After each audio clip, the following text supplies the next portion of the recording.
Hello, my name is Anand Sharma and I am the Chief Mentor of IMS Coimbatore.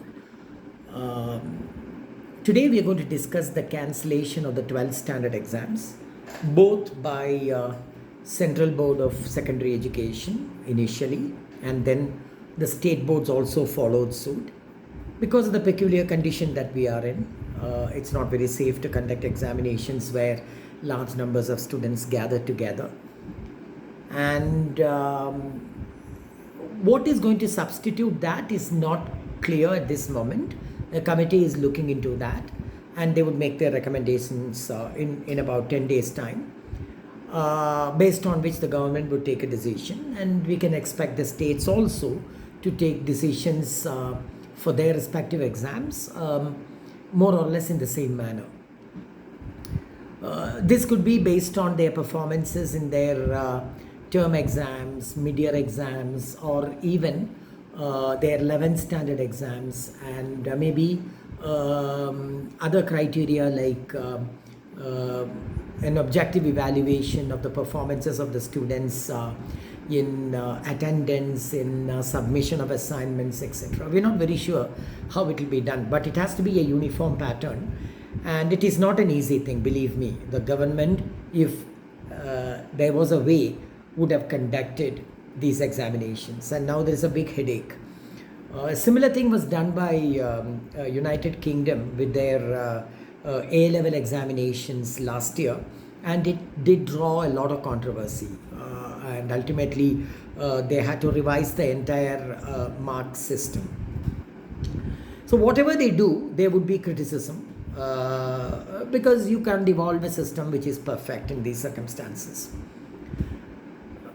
How does it affect the students? It depends on the nature of the student. For instance, many people take their final exams very seriously and are not very serious about exams conducted by the school during their midterm or even the model examinations. And I know several students who study just before the exam, and there are several people who have scored very well by studying in the last month or the last few weeks. Those students will be left in the lurch. I mean, it's actually a lesson and you should not supposed to do that. So you were getting away with it so far, and people are not going to get away with that this year at least. People who study on a regular basis, people who study on an everyday basis, or people who take their school examination seriously are likely to do better in these evaluations.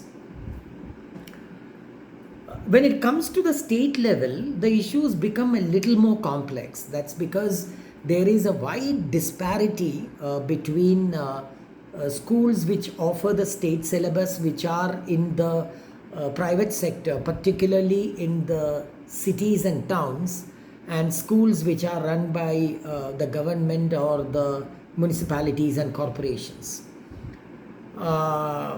An objective evaluation of how these marks are going to be valued itself is going to be a very tough task for them, and something called a constant assessment of the students is not done under the state system. The state system has relied entirely on the final examination to assess the students' performance, and we know that till the examination of NEET was introduced, the state was giving admission to medical colleges only based on your 12th marks. It's the same for engineering, and that system still continues today. Therefore, an objective evaluation is going to be very, very difficult. We will have to see how they come up with a system which is acceptable to most of the students and their parents. Examinations for professional admissions like NEET and engineering admissions in those states where they hold the engineering admission exam. I think Kerala is planning to hold it. They have also announced the date on which they are planning to hold it, etc. Should be able to justify themselves because they make their admission purely based on the entrance mark test, and these entrance examinations could be conducted in the coming months. It could be delayed, but it could still be conducted. NEET, for instance, I don't think NEET would be scrapped as such. I mean, like, it's very difficult to scrap NEET and come up with a system that your 12th marks is going to determine admissions. In this particular year, it's all the more difficult because there will be, I am sure that there will be a whole bunch of cases,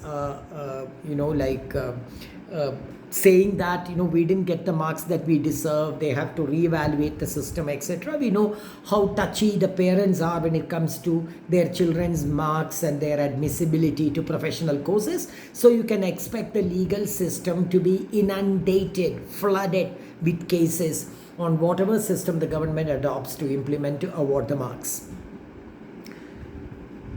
All this aside, the most important thing, the consequence of the cancellation of these tests, is on the psyche of the student itself. Students who actually prepare well for the examinations are bound to be disappointed with this. That's because they may not be very happy with the school awarded marks, and they could have taken up with their teachers and they would have been told no go, that whatever we give you is your mark, show your skills in the final examinations. There are some schools which are essentially more strict on their students than others in order to make them study harder, and therefore they award low scores. On the psyche of the student, on the mind of the student, the pressure of the cancellation is going to be tremendous. This is particularly with regard to students who depend upon their scores to go for higher studies. I mean, for a lot of students, the Prime Minister said when he met a bunch of students that you're all happy that the examination is cancelled. I mean, that's a different thing altogether. There may be people who are happy that the examination is cancelled, but there are several who would feel the weight of the cancellation of their exams in the courses they choose and the future altogether. Our exam systems has a lot of negatives in the sense that, like, our exam systems encourage our memory, like it's rote learning more than anything else. The fact is, it is a system, and it is a system which evaluates. You may have you may think that like what we need is actually logical thinking ability, critical thinking ability, application ability, which is not encouraged by our education system. All this aside, examinations were at least an objective criteria which the students and the parents accepted as a basis on which higher studies could be determined. And that is the biggest problem that is going to be faced this year.